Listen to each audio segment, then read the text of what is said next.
بسم الله الرحمن الرحيم الحمد لله رب العالمين والصلاة والسلام على رسول الله وعلى آله وصحبه ومن اتبع هداه أما بعد. On continue la traduction et les commentaires sur le livre Lum'at al-i'tiqad al-hadi ila sabil al-rashad, un livre de l'imam Ibn Qudamah al-Maqdisi rahimahullah, et une explication du cheikh Salih ibn Fawzan al-Fawzan hafidahullah ta'ala.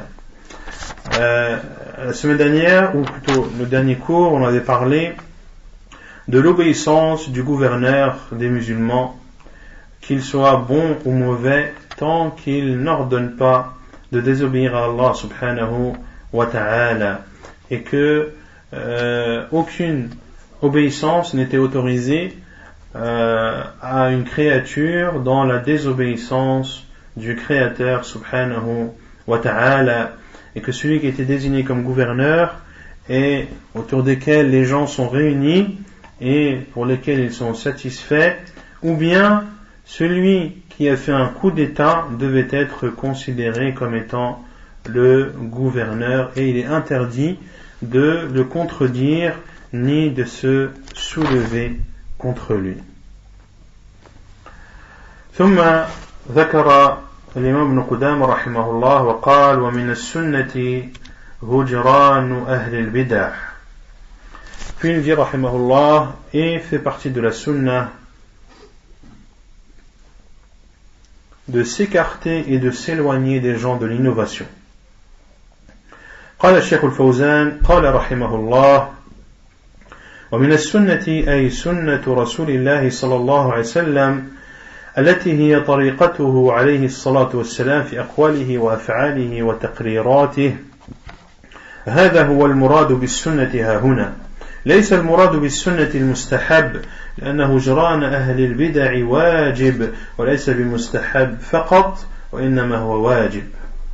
Donc l'imam Ibn Qudamah rahimahullah a dit, il fait partie de la sunna, c'est-à-dire de la sunna du prophète sallallahu alayhi wa sallam, c'est-à-dire sa voie, son chemin, sallallahu alayhi wa sallam, c'est-à-dire ses paroles, ses actes et ses approbations.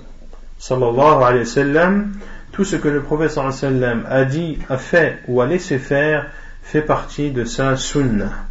Et c'est le sens qui est voulu ici, à savoir la voie du prophète sallallahu alayhi wa sallam, et il ne faut pas comprendre le terme sunna ici comme quelque chose de surérogatoire ou comme quelque chose de préférable, car le mot sunna a deux significations. La première qui est la voie du prophète sallallahu alayhi wa sallam, et c'est le sens le plus généralement voulu, et il y a le deuxième sens qui lui est utilisé le plus souvent par les juristes, à savoir c'est une sunna, autrement dit que ce n'est pas une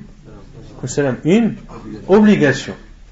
Que ce n'est pas une obligation. Mais le sens ici, qu'a voulu dire l'imam Ibn Qudamah rahimahullah en disant fait partie de la sunna, le fait de s'éloigner des gens de l'innovation, c'est-à-dire fait partie de la voie du prophète sallallahu alayhi wa sallam, car de s'éloigner des gens de l'innovation et des innovateurs est une obligation. Ce n'est pas simplement recommandé, c'est bien plus que cela, c'est obligatoire. والسنة في الأصل تطلق ويراد بها طريقة الرسول صلى الله عليه وسلم، وقد تطلق ويراد بها المستحب، ولكن الغالب أن المراد بها المعنى الأول. فإن قيل من السنة كذا فمعناه أنه من طريقة الرسول صلى الله عليه وسلم. هجر أهل البدع، الهجر معناه الترك، ومنه الهجرة من بلاد الكفر إلى بلاد الإسلام فرارا بالدين، سميت هجرة لأنها ترك للأوطان من أجل الفرار بالدين من الفتنة. قال تعالى والرجز فاهجر، والرجز الأصنام، واهجر يعني أترك، أي أترك الأصنام وعبادتها وأهلها. وقال عليه الصلاة والسلام والمهاجر من هجر ما نهى الله عنه، يعني ترك ما نهى الله عنه، فالهجرة ترك، وهجران أهل البدع يعني ترك مصاحبتهم ومجالستهم وزيارتهم والتعلم منهم إلا على طريق المناصحة والبيان وأما على طريق المؤانسة والمحبة فإن هذا لا يجوز لأن فيه رضا بما هم عليه من البدع وتشجيعا لهم وفيه إقرار لهم على ما هم عليه. Donc la sunna, comme on l'a vu, lorsque elle est citée, elle veut dire le plus souvent la voix du prophète sallallahu alayhi wa sallam, mais elle peut aussi être citée, ou le mot sunna peut être cité en voulant dire quelque chose de préférable. S'il est dit donc, ou si tu entends, fait partie de la sunna telle et telle chose, le mot sunna signifie alors la voix du prophète sallallahu alayhi wa sallam. Fait partie de la sunna le fait de s'éloigner et de quitter les gens de l'innovation. Al-hajru en arabe signifie at-tark, signifie délaisser. Ainsi, al-hijra, lorsque l'on parle de la hijra, de l'émigration d'un pays non musulman vers un pays musulman, pour préserver sa religion, ceci est appelé hijra, car tu délaisses ton pays pour préserver ta religion et pour te préserver des tentations. Ainsi Allah Azza wa Jalla a dit à son envoyé sallallahu alayhi wa sallam, et les idoles fuient, warrujza fahjur, les idoles, les statues fuient, c'est-à-dire délaisse-les et ne fais pas partie de ceux qui les adorent en dehors d'Allah subhanahu wa ta'ala. Ar-ruj, ce sont donc les statues, wahjur, c'est-à-dire fuis, délaisse ces statues ainsi que leur adoration, ainsi que les idolâteurs qui adorent celles-ci. Et le prophète sallallahu alayhi wa sallam a dit dans un hadith, al-muhajiru, celui qui émigre, c'est celui qui délaisse ce qu'Allah lui a interdit. Al-muhajiru man hajara ma nahallahu anhu. L'émigrant, c'est celui qui émigre, c'est-à-dire qui délaisse ce que Allah lui a interdit.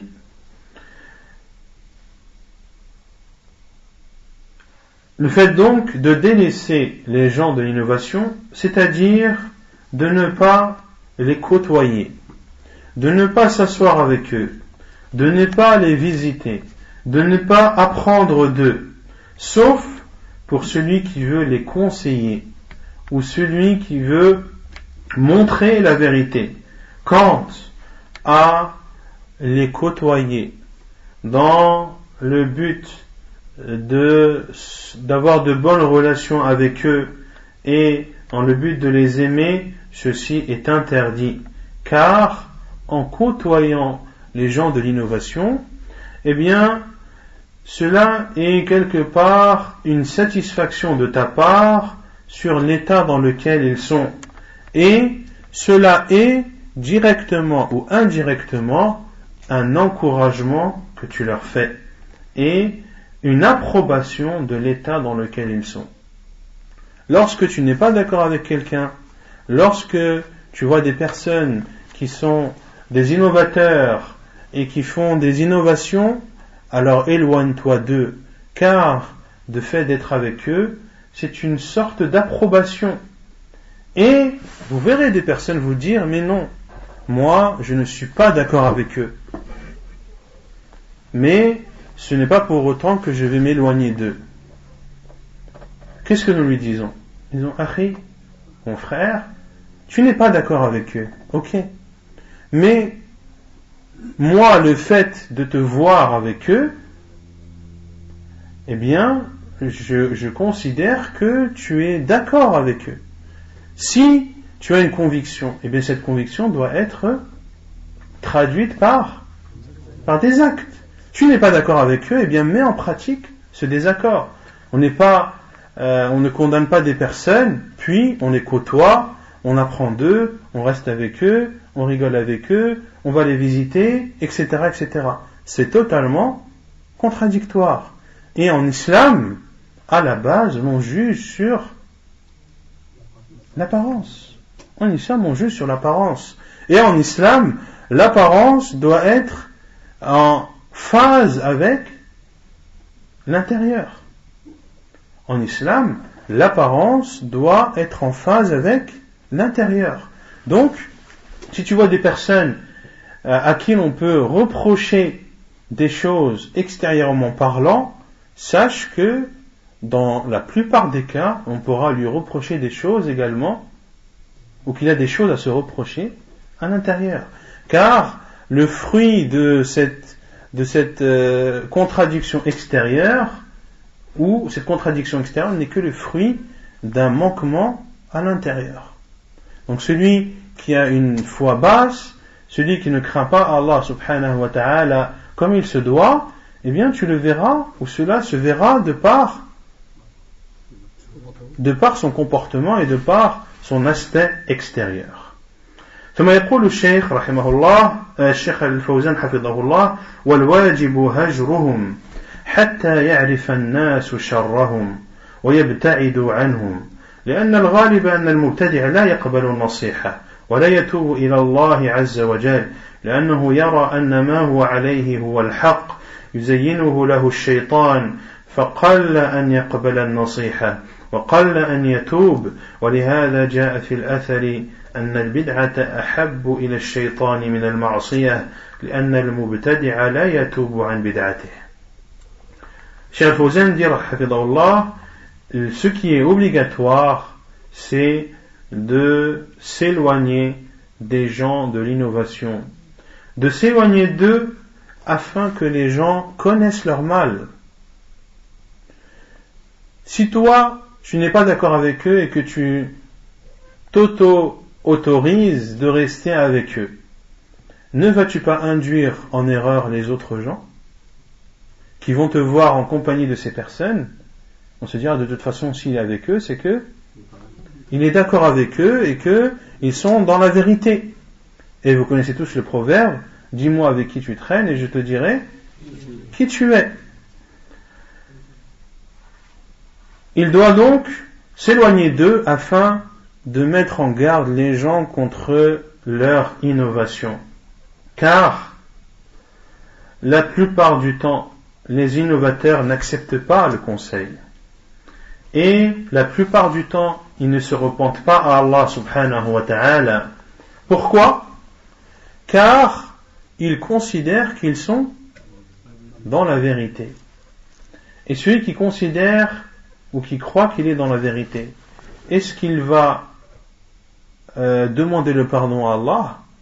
Ou est-ce qu'il va revoir sa copie ou repenser son chemin? Non, parce qu'il va considérer qu'il est dans la vérité. Et ceci est l'une des deux maladies qui exterminent le cœur, c'est la maladie des ambiguïtés. Les deux maladies qui sont les plus fatales pour le cœur, ce sont la première, la maladie des ambiguïtés, et la deuxième, la maladie des tentations. Maradu shahawat wa maradu shubuhat. Maradu shubuhat, c'est la maladie des ambiguïtés, à savoir que tu as plein d'ambiguïtés, tu as tellement d'avis que tu ne sais pas où est la vérité, ou que tu fais partie des gens de l'innovation et que tu justifies la voie dans laquelle tu es par de nombreux hadiths ou de nombreuses paroles qui, selon ton interprétation, justifient la voie que tu empruntes. C'est une maladie grave et son seul remède est la science. C'est grâce à la science que tu vas ôter ces ambiguïtés et que la vérité va apparaître. Et il y a bien sûr la maladie des tentations, la maladie du désir et du fait d'être poussé ou d'être attiré par les interdits d'Allah subhanahu wa ta'ala. Pour cela que le prophète sallallahu alayhi wa sallam a dit que le paradis est entouré de choses pénibles et l'enfer est entouré de tentations. Et l'enfer est entouré de tentations. Très peu donc parmi eux acceptent le conseil et très peu se repentent pour cela qu'il est dit que l'innovation est plus aimée chez le diable que le péché, car l'innovateur ne se repent pas de son innovation. وأما العاصي فإنه يعلم أن ما فعله حرام فيكون خجلا يوبخ نفسه ثم يتوب إلى الله سبحانه وتعالى إنه قريب من التوبة خلاف المبتدع فإنه يرى أن ما هو عليه هو الحق فلا يرجع عن بدعته ويرى أن ما هو عليه مشروع. Et ceci contrairement à celui qui désobéit à Allah subhanahu wa ta'ala. Il sait pertinemment que ce qu'il fait est interdit. Il sait pertinemment qu'il est dans l'erreur et ainsi il est dérangé. Il n'est pas tranquille et il se remet en cause puis se repent à Allah subhanahu wa ta'ala ou est proche du repentir. Quant à l'innovateur, il ne pense pas à cela. Pour cela que le prophète sallallahu alayhi wa sallam a dit dans le hadith authentique, Inna Allah ihtajaba at-tawbata an sahib al-bid'ah hatta yada'a bid'atah. Qu'Allah azza wa jal a mis un voile entre l'innovateur et le repentir jusqu'à ce qu'il délaisse son innovation. Et c'est un hadith authentique du prophète sallallahu alayhi wa sallam. والبدعة هي إحداث شيء في الدين ليس منه على سبيل التقرب إلى الله عز وجل. قال صلى الله عليه وسلم من أحدث في أمرنا هذا ما ليس منه فهو رد. وفي رواية من عمل عملا ليس عليه أمرنا فهو رد. وقال عليه الصلاة والسلام عليكم بسنتي وسنة الخلفاء الراشدين المهديين من بعدي تمسكوا بها وعضوا عليها بالنواجذ وإياكم ومحدثات الأمور فإن كل محدثة بدعة وكل بدعة ضلالة. Et l'innovation, quelle est la définition de l'innovation? C'est une définition importante qui lorsque pour celui qui la connaît et qui en connaît les détails et qui maîtrise ou qui en maîtrise le sens, eh bien pourra se prémunir de tomber dedans. L'innovation, c'est le fait d'innover quelque chose dans la religion qui n'en fait pas partie dans le but de se rapprocher d'Allah. C'est le fait d'innover dans la religion des choses qui n'en font pas partie dans le but de se rapprocher d'Allah subhanahu wa ta'ala. Ainsi, celui qui maîtrise cette définition pourra répondre à plusieurs ambiguïtés. Vous nous dites bid'a, bid'a, bid'a, tout ce que vous voyez c'est bid'a, bid'a, bid'a. Et la voiture dans laquelle tu roules, c'est pas une bid'a? Très bien. C'est quoi la définition de la bid'a? Celui qui innove quelque chose dans la religion, qui n'en fait pas partie. Quand je roule en voiture, est-ce que je considère que la voiture fait partie de la religion? Non. Est-ce que j'assimile la voiture à la religion? Non. Même si je l'assimile à la religion, on va prendre l'exemple où on va admettre qu'on a assimilé la voiture à la religion. Quand je conduis, est-ce que je considère cette conduite comme une adoration? Ouais, ou quand je conduis, est-ce que je me rapproche d'Allah en conduisant? Non. Donc, ce n'est pas une innovation dans la religion. Ce qui est interdit, c'est l'innovation dans la religion. Ce n'est pas l'innovation dans les choses de cette vie d'ici-bas. Et le professeur sallallahu alayhi wa sallam a dit, dans le hadith authentique, celui qui innove une chose dans notre commandement qui n'en fait pas partie est rejeté. Et le professeur sallallahu alayhi wa sallam a dit dans une autre version, celui qui accomplit un acte dans lequel il n'y a pas notre commandement est rejeté. Donc ici les savants ont déduit que celui qui fait une innovation, même si son intention est bonne, eh bien, elle n'est pas acceptée auprès d'Allah Azza wa Jal, car elle n'est pas en concordance avec la sunna du prophète sallallahu alayhi wa sallam.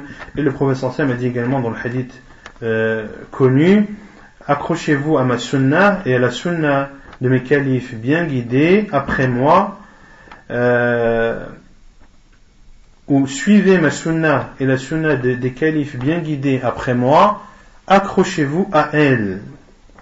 accrochez-vous à elle et mordez-la de toutes dents et prenez garde à toute innovation, car toute innovation est égarement. Non.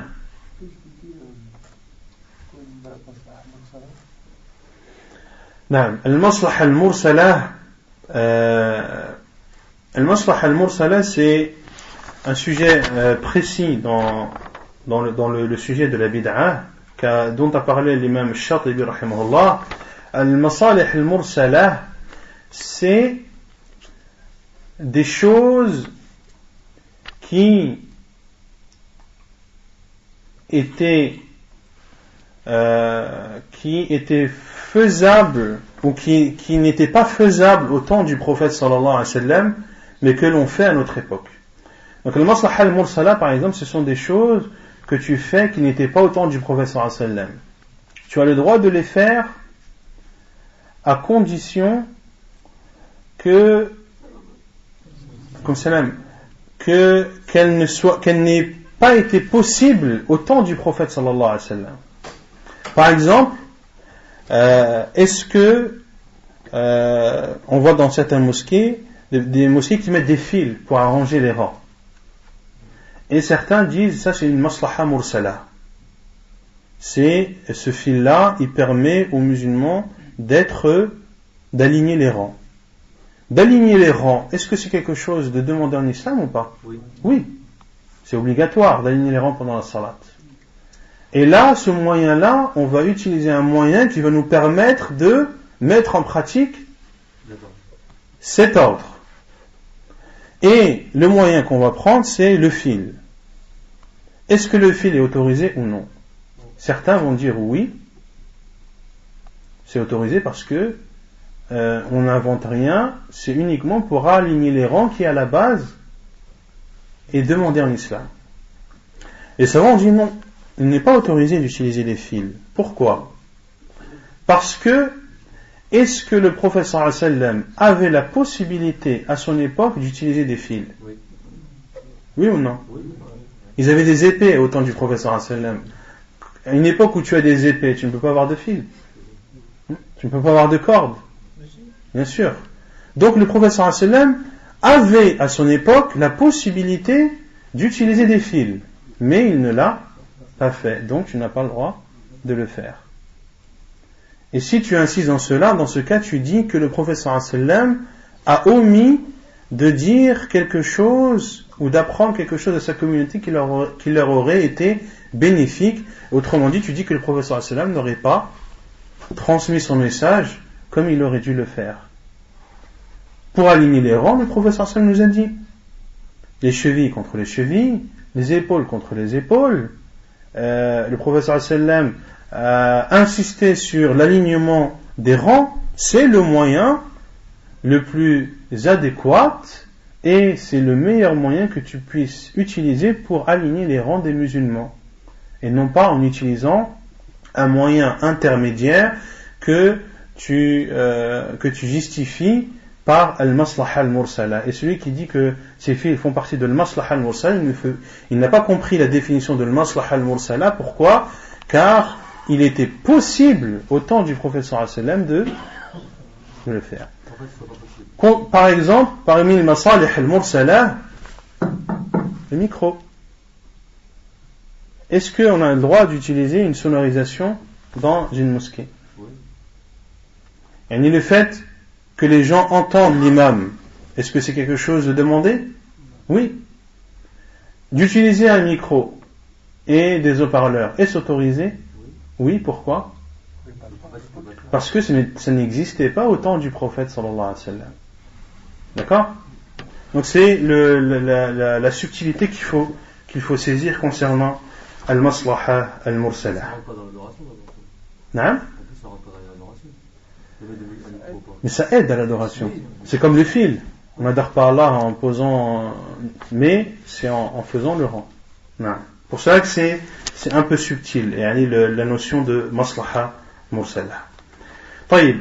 ثم قال الشيخ الفوزان إن الله تعالى لا يرضى أن يتقرب إليه إلا بما شرع.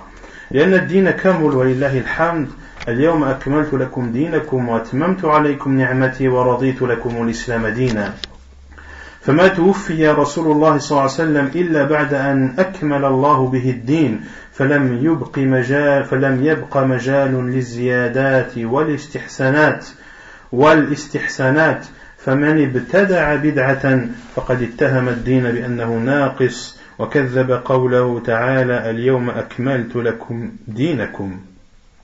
Donc Allah Azza wa Jal n'accepte pas que l'on se rapproche de lui en innovant.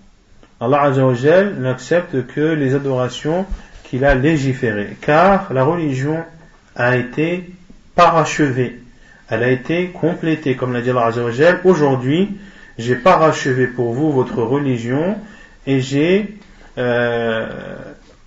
terminé de vous combler et j'accepte pour vous l'islam comme religion.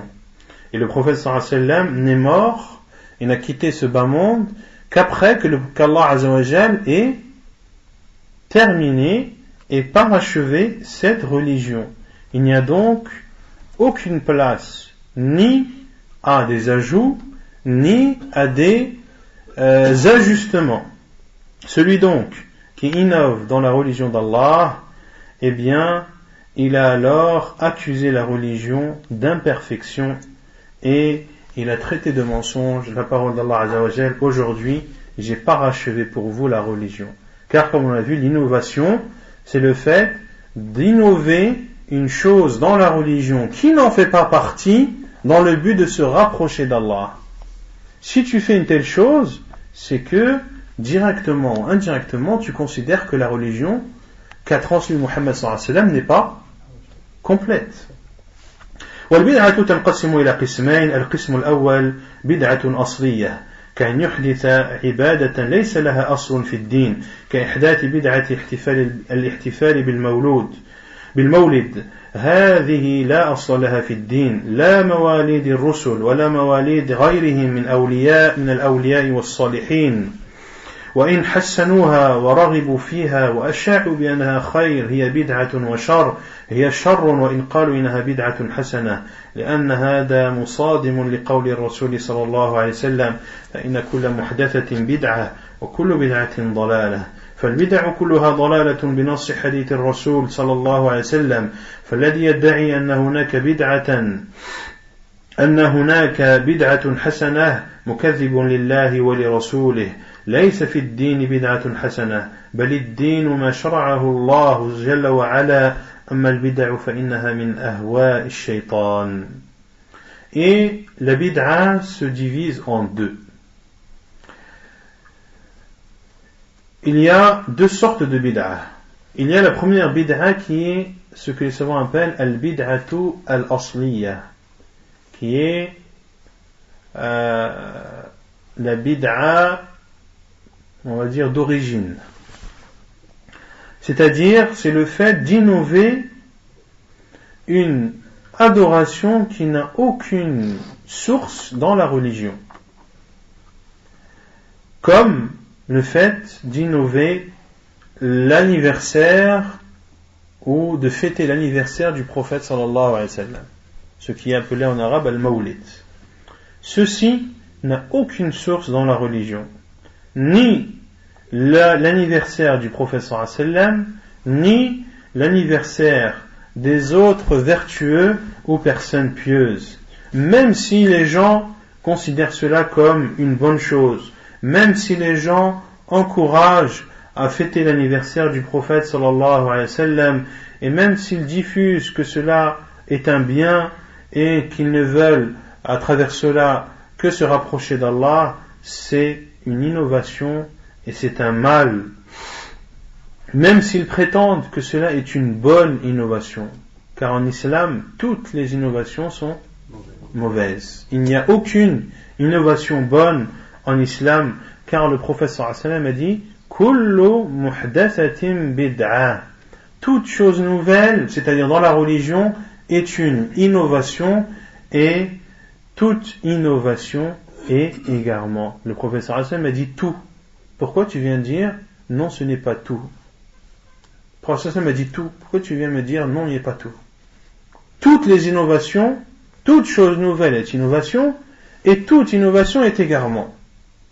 Comment une personne peut venir dire non, il y a des bonnes innovations?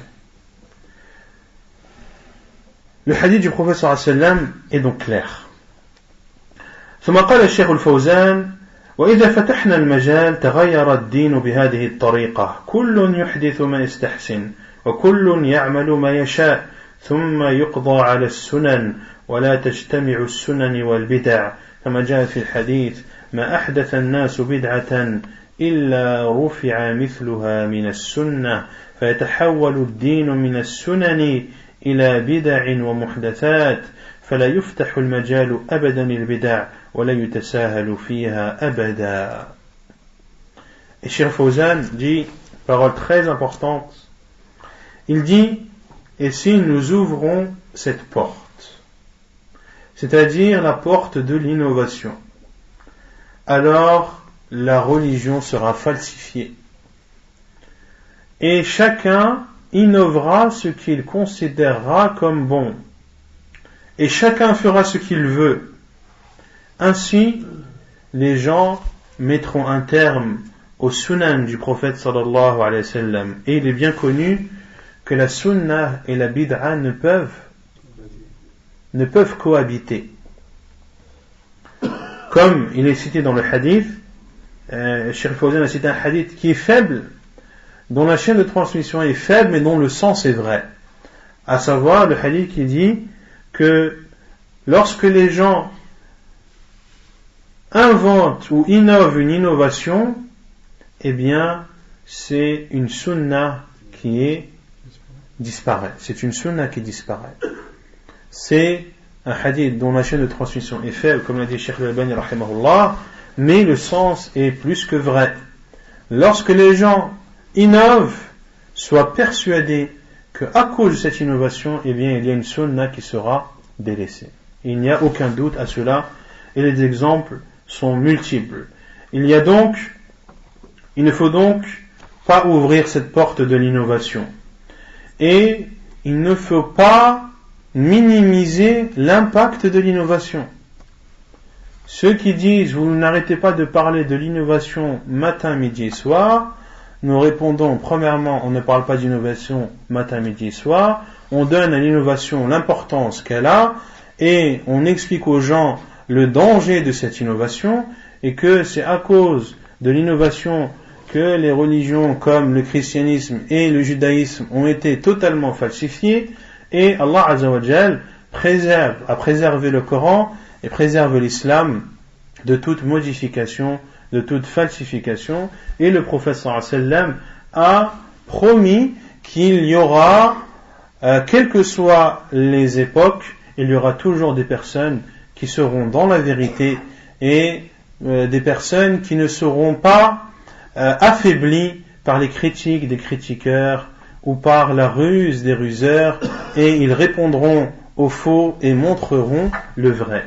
Ainsi, le musulman ne doit en aucun cas minimiser la gravité de l'innovation, car l'innovation en apparence, pour celui qui n'a pas de science, elle paraît belle et elle paraît bonne, et celui qui la voit dans son aspect extérieur sans avoir de science, eh bien il va considérer que c'est un moyen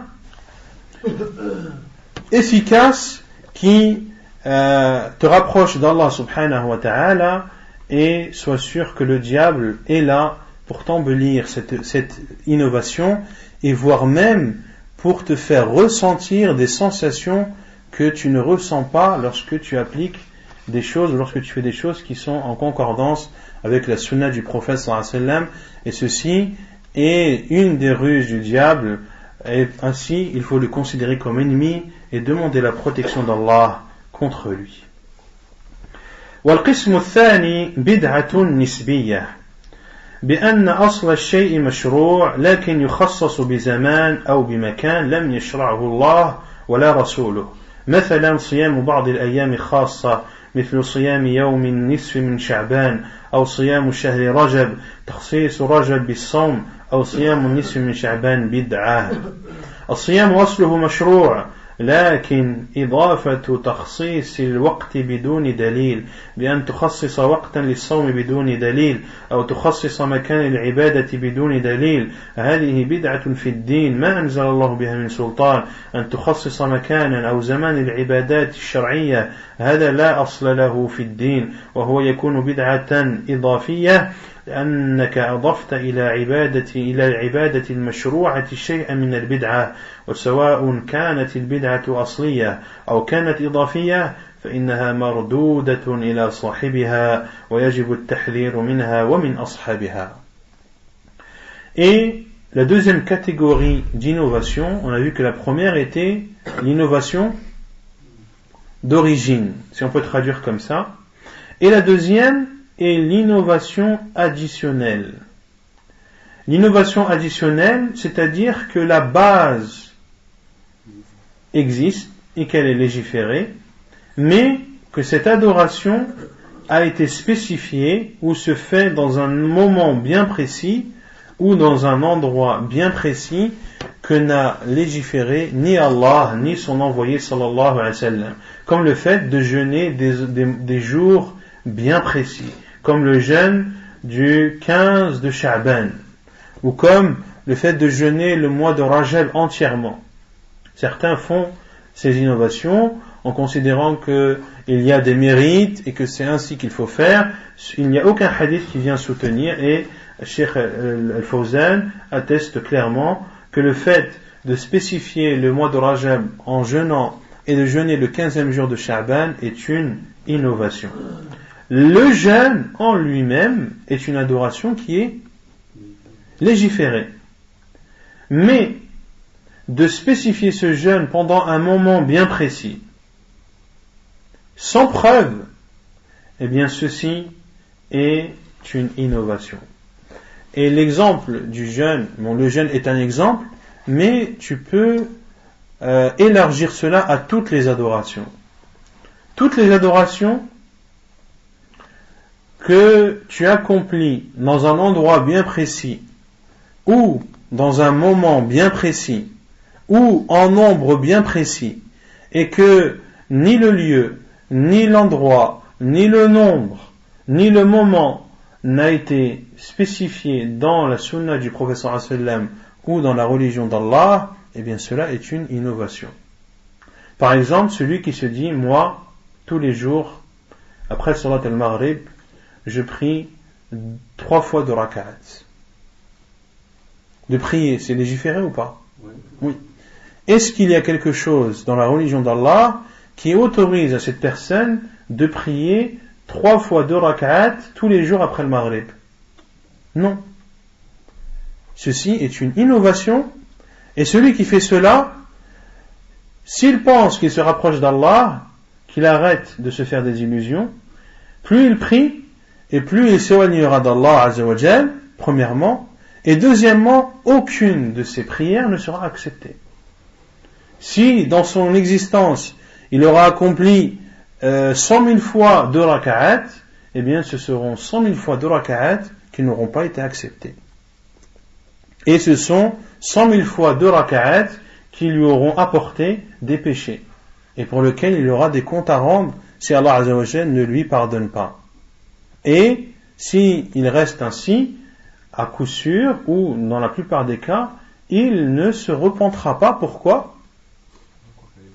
Pas, car il va considérer, ou il croit que c'est ainsi qu'il faut faire.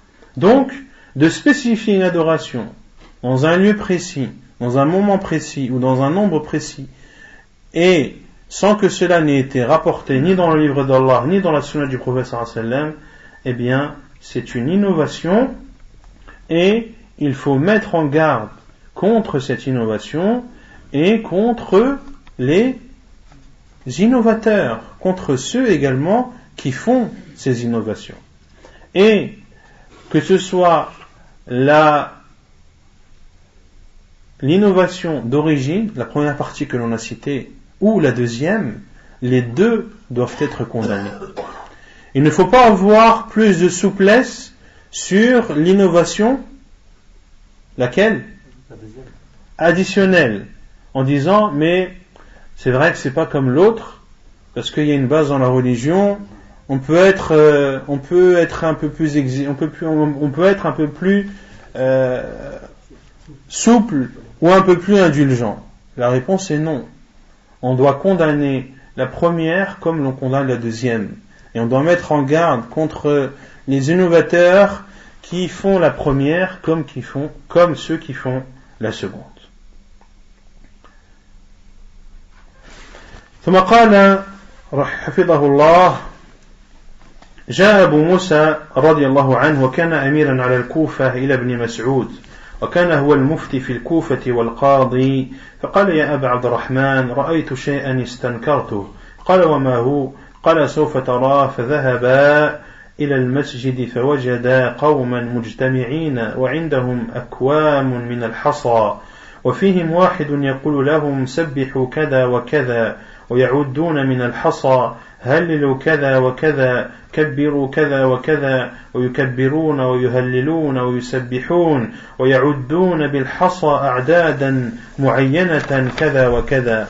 فوقف عليهم ابن مسعود فقال: لأنتم أهدى من أصحاب رسول الله صلى الله عليه وسلم، أو أنتم مبتدعون بدعة عظيمة. قالوا: وما ذاك يا أبا عبد الرحمن؟ نحن نذكر الله ونريد الخير. قال: وكم من مريد للخير لا يدركه. ثم أنكر عليهم هذا العمل. التسبيح والتهليل والتكبير مطلوب، لكن بدون هذه الصفة، بدون هذا الاجتماع، وبدون عدد محدد إلا بدليل. التهليلات والتسبيحات والتكبيرات لا تحدد إلا بدليل من الرسول صلى الله عليه وعلى آله وسلم. فأنكر عليهم رضي الله عنه هذه الصفة، مع أنهم يذكرون الله في المسجد، لكن هذه الصفة التي أحدثوها هي البدعة. لم ينكر عليهم الذكر، ولكن أنكر عليهم هذه الصفات المحدثة، وغلظ عليهم في ذلك، وأنكر عليهم وفرقهم. قال الراوي: فرأيت هؤلاء أو كثير منهم يطاعنوننا في النهروان. بدعتهم تحولت بهم إلى مذهب الخوارج، حيث قاتلوا أهل السنة في وقعة النهروان التي كانت بين أمير المؤمنين علي بن أبي طالب وبين الخوارج، وصاروا مع الخوارج. هذا مآل البدعة والعياذ بالله، وكيف تذهب بصاحبها. Puis, Cheikh Al-Fawzan, hafidahullah, dit qu'Abu Moussa al-Ash'ari, radiyallahu anhu, qui était le gouverneur à Al-Koufa, il est venu voir Abdullah ibn Mas'ud, qui lui était le mufti et le juge à Al-Koufa. Et Abu Moussa al-Ash'ari radiyallahu anhu a dit à Abdullah ibn Mas'ud ou Abu Abdurrahman, qui était sa kunya: j'ai vu une chose que je condamne. Il lui a répondu: qu'as-tu vu? Et Abu Moussa radiyallahu anhu lui a dit: tu vas voir, viens avec moi à la mosquée. Ils sont partis et ils ont trouvé des gens assis à la mosquée, réunis, et ils avaient à côté d'eux des monticules de pierres, des gros tas de pierres. Et parmi eux, l'un leur disait: dites Subhanallah tant et tant de fois.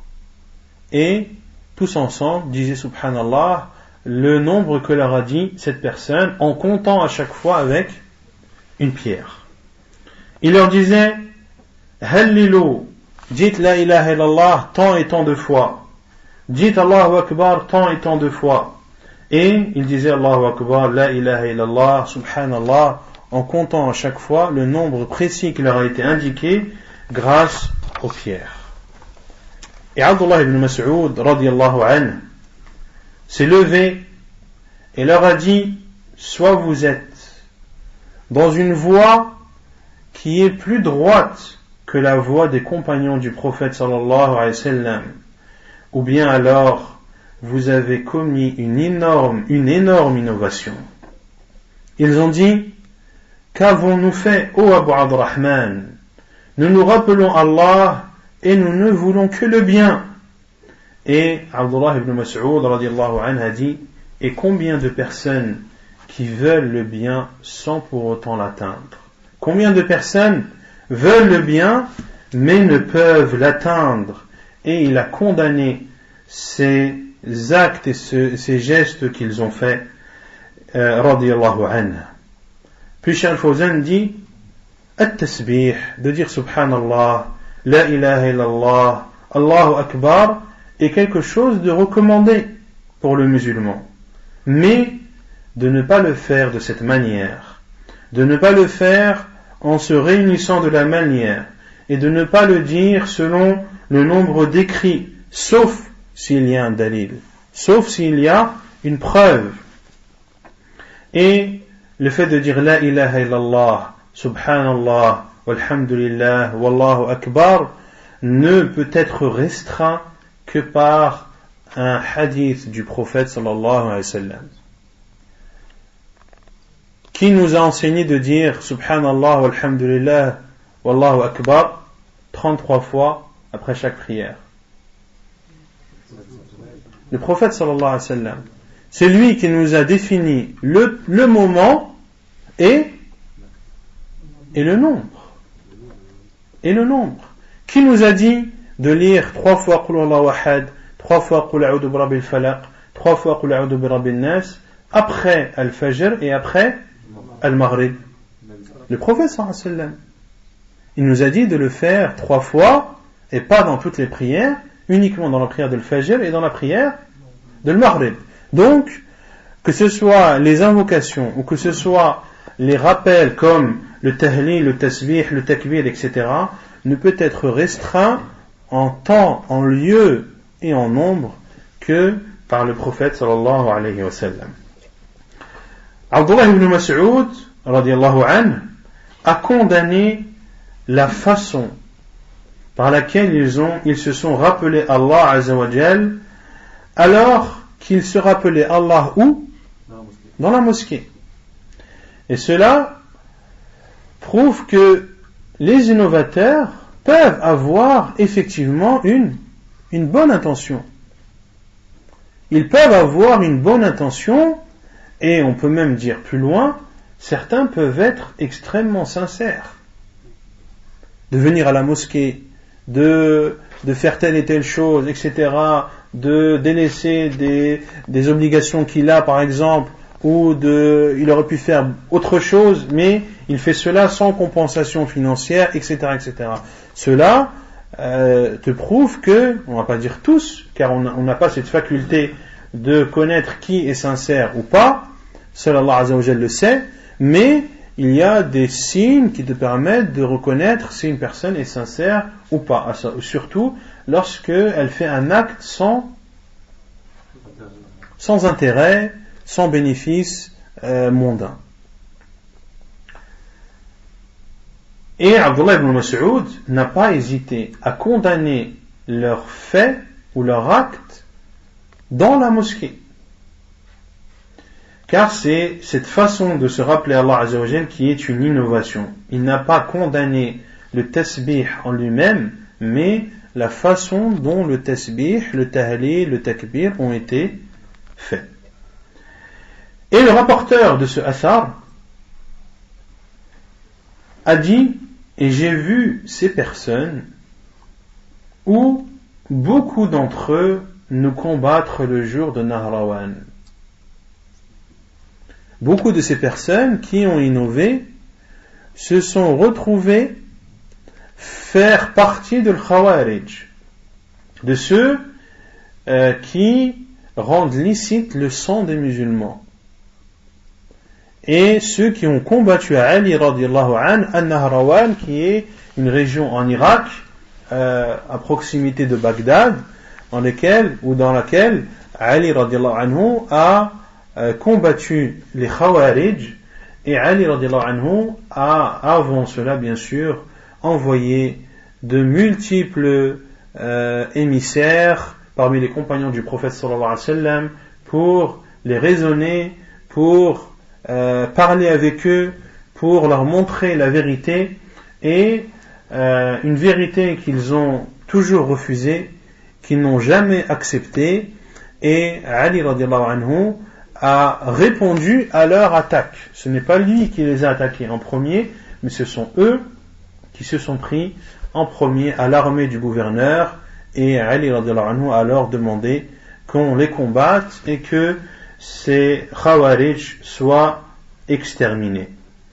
Et le rapporteur du hadith a dit qu'il a vu ceux qui étaient de l'autre côté, parmi les Khawarij, beaucoup de ceux qui se sont vus reprocher ce type d'adoration par Abdullah ibn Mas'ud radiyallahu ta'ala anhu. Et Cheikh al-Fawzan dit que ceci est la destination de la bid'a, qu'Allah nous en préserve, et que l'innovateur pense se rapprocher d'Allah, mais comme je l'ai dit, il s'en éloigne, et cela peut le faire virer de l'autre côté de la rive. ونكتفي بهذا القدر وسبحانك اللهم وبحمدك أشهد أن لا إله إلا أنت أستغفرك وأتوب إليك.